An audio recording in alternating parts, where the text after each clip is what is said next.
Le Grand Matin Sud Radio, 7h-10h, Patrick Roger, Cécile de Ménibus. Il est 8h17, le petit déjeuner politique ce matin. C'est Frédéric Vidal, ministre de l'Enseignement supérieur, de la Recherche et de l'Innovation. Bonjour Frédéric Vidal. Bonjour. On va parler école, université, formation aussi, mais avant ça quand même un mot sur les annonces de Jean Castex, sur l'indemnité inflation de 100 €. Ça doit concerner, j'ai cru comprendre, 38 millions de personnes qui gagnent moins de 2000 € net par mois. Est-ce que les étudiants vont être concernés également ? Oui, absolument, puisque l'objectif, c'est vraiment qu'on puisse lutter contre l'inflation, qu'on voit revenir, qui se voit particulièrement sur les prix de l'essence. Donc, bien sûr, les étudiants vont déjà bénéficier du bouclier énergie, pas d'augmentation et gel du prix du gaz et de l'électricité. Et puis, ils seront aussi concernés par cette indemnité inflation, tous les étudiants boursiers. Au-delà des étudiants boursiers, tous les étudiants qui ont un foyer fiscal indépendant, qui sont salariés ou qui ont simplement un foyer fiscal indépendant. On estime à peu près à 1,7 million le nombre d'étudiants qui pourront en bénéficier. 1,7 million, donc les boursiers et puis les autres avec indépendants, quoi. Ceux qui ont des parents qui touchent justement les 2000 € par mois, en fait, 4000 € un couple, mais qui ne sont pas boursiers, parce que ces gens ne sont pas boursiers, eux ne vont pas en bénéficier, quoi. Si, absolument, ils vont en bénéficier s'ils travaillent. Ou s'ils travaillent, oui, mais c'est ça. Oui. Ou s'ils ont un foyer fiscal indépendant. Oui. Et vous savez, il y a beaucoup d'étudiants qui ont un petit job à côté, ils ont un contrat de travail. Il y en a eu un petit peu moins, j'ai cru comprendre quand même. Il y en a eu moins, évidemment, pendant la crise sanitaire, mais ça, je crois que c'était essentiellement lié au fait que énormément de commerces étaient fermés, les restaurants, voilà, traditionnellement, l'endroit où les étudiants ont la possibilité de travailler. Mais avec Elisabeth Borne, dans le cadre du plan Un jeune, une solution, c'est plus de 55 000 emplois étudiants spécifiquement calibrés pour qu'on puisse à la fois suivre ces études et travailler, qui ont été mis sur le marché et utilisés par les étudiants. Alors, est-ce que ces étudiants vont avoir des démarches à effectuer là, dans les jours qui viennent ? Parce que on a cru comprendre que Jean Castex demandait de faire des efforts aux entreprises pour avancer l'argent, ou à l'URSSAF. En fait, il y a beaucoup de conditions qui vont être mises en place là, un process en tout cas pour les semaines qui viennent. Oui, le principe vraiment, c'est celui de la simplicité, pas de démarche particulière à faire, puisque évidemment pour tous les étudiants boursiers, nous avons les fichiers. Ça va être automatique, oui. Et ça va être automatique. Ce sera versé quand pour eux ? Ce sera versé au mois de décembre. Et pour tous les autres, ce sera les mécanismes classiques qui seront prévus pour l'ensemble de nos concitoyens. Voilà, moi j'ai tendance toujours à dire que les étudiants sont des jeunes autonomes. Et qu'on doit les accompagner dans cette autonomie. Oui, est-ce que, d'une façon générale, avec cette mesure qui a été annoncée par Jean Castex, est-ce que c'est une préparation aussi des esprits, des Français, à une reprise de l'inflation ? Non, je crois que ce que l'on constate, c'est un phénomène mondial, c'est que après une période où il y a eu un très fort arrêt de l'économie, eh bien l'économie redémarre. Et donc il faut remettre en place tous les systèmes d'approvisionnement. Et c'est ça qu'on observe actuellement. Et évidemment, comme l'économie repart, la croissance repart, l'offre ne peut plus répondre à la demande. Et c'est pour ça qu'on observe cela. Alors les experts disent que c'est ponctuel, voilà, c'est ce qu'on observe actuellement. Oui. Bon, on verra la suite. Un mot encore sur la précarité aussi des étudiants, très touchés pendant la crise du Covid, pour certains notamment. Il y a eu les repas à 1 € qui ont été mis en place, alors qui ne sont plus forcément en vigueur pour tout le monde aujourd'hui. Alors, les repas à 1 €, ils ont été maintenus pour tous les étudiants boursiers. Ils ont été maintenus aussi pour tous les étudiants qui bénéficient de ce qu'on appelle des aides spécifiques. Lorsque vous êtes étudiant et que vous avez du mal à vous en sortir, sur le site du Crous, qui gère tous les étudiants, pas seulement les boursiers, vous avez la possibilité, en quelques clics, de vous déclarer en précarité et donc de pouvoir bénéficier de financement. C'est jusqu'à 500 € par mois. Et ça s'accompagne automatiquement de la possibilité d'avoir des repas. Pour les autres, en revanche, terminé, quoi, en fait. Pour les autres, ce sont des repas qui restent subventionnés à 3,30 €. Oui, à 3,30 € et le repas dans ces crousses. Un mot, puisque on parle quand même de l'énergie avec les carburants, avec le gaz, avec l'électricité. Dans son plan, Emmanuel Macron a privilégié le nucléaire avec des nouveaux réacteurs. Est-ce que vous êtes ministre de la Recherche? Est-ce que la France est bien engagée clairement là sur cette recherche pour aller vers les mini-réacteurs qui ne sont pas encore complètement au point, d'après ce que j'ai cru comprendre? Écoutez, j'étais lundi notamment sur le plateau de Saclay à CEATEC. Ouais. Ils travaillent sur ce sujet-là. Tout l'intérêt de ces mini-réacteurs, c'est qu'ils permettront de ce qu'on appelle fermer le cycle du nucléaire, c'est-à-dire être capable de réutiliser les déchets. Et ça, c'est un des vrais problèmes du nucléaire, c'est les déchets produits. Ouais.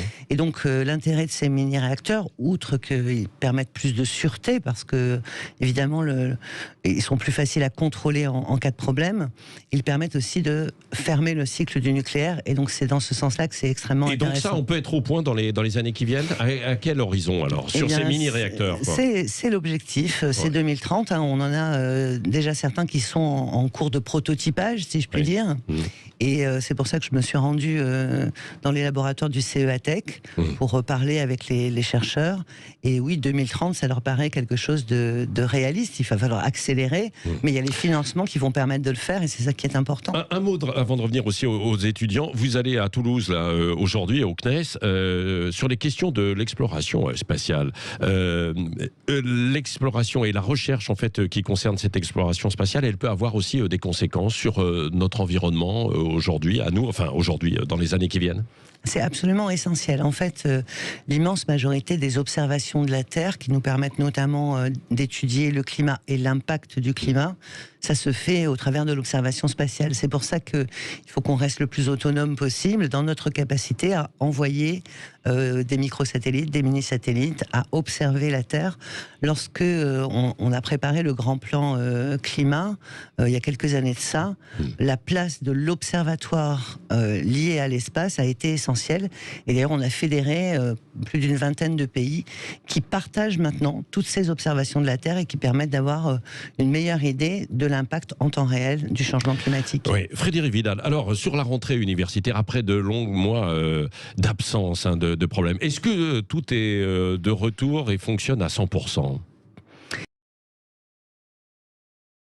Effectivement, dans leurs établissements et à l'université, je crois que c'était extrêmement attendu par les étudiants, mais par les enseignants aussi. C'est très difficile de faire cours devant une caméra et devant des petits carrés sur lesquels il y a des initiales, parce que quand on fait cours, on se nourrit aussi du regard de l'étudiant, et c'est vraiment un échange. Donc, une très grande satisfaction sur cette rentrée universitaire en présentiel. Après l'organisation, il peut y avoir des étudiants qui gardent une partie de leurs cours à distance. En tout cas, tous ont retrouvé les campus, ont retrouvé la vie étudiante, avec pour le moment un suivi qui nous permet de dire qu'il y a très peu de clusters ou de contamination. Il y en a eu combien de clusters? Il y en a eu un en réalité. Un seul. Un seul. Dans les universités. 5 étudiants positifs, 27 cas contacts. Oui. Et ça a pu être travaillé et enrayé tout de suite parce que le travail avait été préparé en amont, notamment avec les ARS. Oui. Et pour la suite, la vaccination, on en est où chez les étudiants? Alors ça a extrêmement bien marché. Les étudiants ont été très responsables. Ils se sont beaucoup vaccinés cet été. On a démarré l'année, on était à 85% de vaccination complète. Oui. On a vacciné à peu près 10 000 étudiants dans les tout premiers jours de l'année universitaire. Et là, on est au-dessus des 90%. Et dans certains établissements, on est à 100%. Bon, et on ne demande pas le pass sanitaire? Non, entrer dans les amphis? Non, il n'y a pas de sanitaire. On garde le masque ou pas? On garde le masque. Il n'y a pas de pass sanitaire, on garde le masque. Et les enseignants gardent toujours le masque? Même si c'est extrêmement difficile, quand vous dialoguez avec eux, ils n'en peuvent plus. Absolument, c'est extrêmement difficile. Donc oui. Et pourquoi on les oblige en fait encore à garder le masque pendant 1 heure, 2 heures, alors qu'ils sont seuls face aux étudiants dans un amphi? Parce que il y a un risque de contamination là. Vous avez constaté que malheureusement l'épidémie, elle s'est calmée, mais elle n'est pas complètement terminée. On voit le taux d'incidence qui commence à remonter dans certains départements. On voit que l'hiver arrive. Donc il faut rester extrêmement vigilant. franchement, est-ce que c'est cohérent? Quand on demande le pass sanitaire aux gens qui vont dans les restaurants, et évidemment, après, quand ils s'assoient à la table, ils enlèvent leur masque. Alors, un enseignant qui est devant des élèves dans un amphi, loin, il ne pourrait pas enlever son masque. Le choix a été fait de ne pas demander le pass sanitaire dans les universités. Donc voilà, où on a un pass sanitaire et effectivement on peut enlever son masque. On y réfléchit au pass sanitaire dans les universités pour la suite, là? Non, c'est vraiment une décision qui a été là encore co-construite. On a pesé le pour et le contre. On ne peut pas priver des étudiants. Mais si ça repart, si l'épidémie repart, est-ce que là, dans ces conditions, il pourra y avoir le pass sanitaire dans les facs, Ce qui est prévu si l'épidémie devait repartir, c'est qu'on repasse sur du partiellement à distance, avec autant que possible un maintien de la vie étudiante, parce qu'on a vu que c'était l'absence de contact entre les étudiants, l'absence de contact avec leurs profs, l'absence de la vie étudiante a un impact aussi très fort sur le bien-être psychologique des étudiants, et ça, on l'a constaté pendant cette épidémie. Il y a eu un scandale qui a secoué le monde étudiant en cette rentrée universitaire, c'est dans le cadre de la lutte contre les violences sexuelles, avec cette affaire à l'école d'ingénieurs de Supélec. Où en est-on d'ailleurs de cette enquête, de cette histoire? Et est-ce que vous pouvez intervenir pour lutter contre les violences sexuelles dans le monde étudiant? Là aussi, j'ai toujours tendance à le dire, l'université, c'est pas un monde étanche, donc ce que l'on voit dans la société, on le retrouve malheureusement aussi dans l'université. Centrale Supélec était un établissement qui avait mis en place des cellules d'écoute, qui étaient, j'allais dire, presque à la pointe en termes de gestion, en tout cas sur le papier. Et Centrale Supélec j'avais proposé aux établissements, parce que je sentais que ça n'était pas suffisant, d'essayer de demander à des associations de faire des enquêtes sur qu'est-ce qui s'était vraiment passé, en plus dans cette période de confinement particulière. Et Centrale Supélec a eu le courage de demander à une association de mener cette enquête, et là, les chiffres ont été terribles, et ce qui a été révélé par cette enquête a été terrible, et ça nous a permis de terminer, de construire le plan contre les violences sexistes et sexuelles. Moi, je voyais des étudiantes qui disaient c'est très difficile de parler à l'institution, parce que, surtout dans des établissements où tout le monde se connaît, après on croise dans les couloirs des gens à qui on a parlé. Et ça veut dire que la honte, elle n'a pas encore vraiment changé de camp. Et donc, dans ce plan de violence sexiste et sexuelle, il y a évidemment des plans de formation pour recueillir la parole, mais il y a aussi la possibilité de financer des associations qui pourront recueillir la parole, parce que je pense que c'est important de donner le choix, lorsque l'on subit quelque chose, de parler à son institution, de parler à une association. Dans tous les cas, il faut être aidé psychologiquement, et il faut être aidé pour aller vers la justice et pour porter plainte. Alors dans les universités, il y a des cellules en fait d'écoute maintenant, quoi. Dans les facs de médecine, par exemple, souvent il y a eu en fait des scandales qui étaient cachés ou étouffés. Absolument. Et là aujourd'hui, est-ce que ça s'ouvre? Est-ce que la parole est libre? Alors ça a commencé effectivement, le début du travail, si je puis dire, a été fait avec les étudiants en médecine, qui avaient vraiment un mal-être qui s'exprimait. Et donc avec ma collègue Agnès Buzyn à l'époque, on avait mis en place un centre national d'appui, avec justement des extérieurs qui pouvaient recueillir la parole. Et puis en discutant avec les étudiants, avec les internes, on s'est rendu compte que ça n'était pas encore suffisant. Et là aussi, la difficulté, c'est que on est dans un système où parfois les gens disent mais enfin on est passé par là, ils vont être confrontés à la mort tout le temps. Voilà, c'est ce qui se dit. Comment est-ce qu'ils peuvent dire que c'est difficile, etc.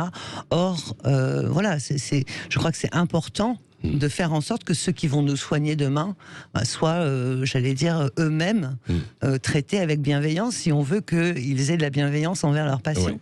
Frédéric Vidal, vous aviez lancé une enquête sur l'islamo-gauchisme dans les universités. Il y avait une levée de boucliers de certains professeurs. Depuis, vous avez dit c'est terminé l'islamo-gauchisme. Est-ce que c'est aussi simple que ça? Non, bien sûr que non. Et une fois de plus, les choses ont été simplifiées.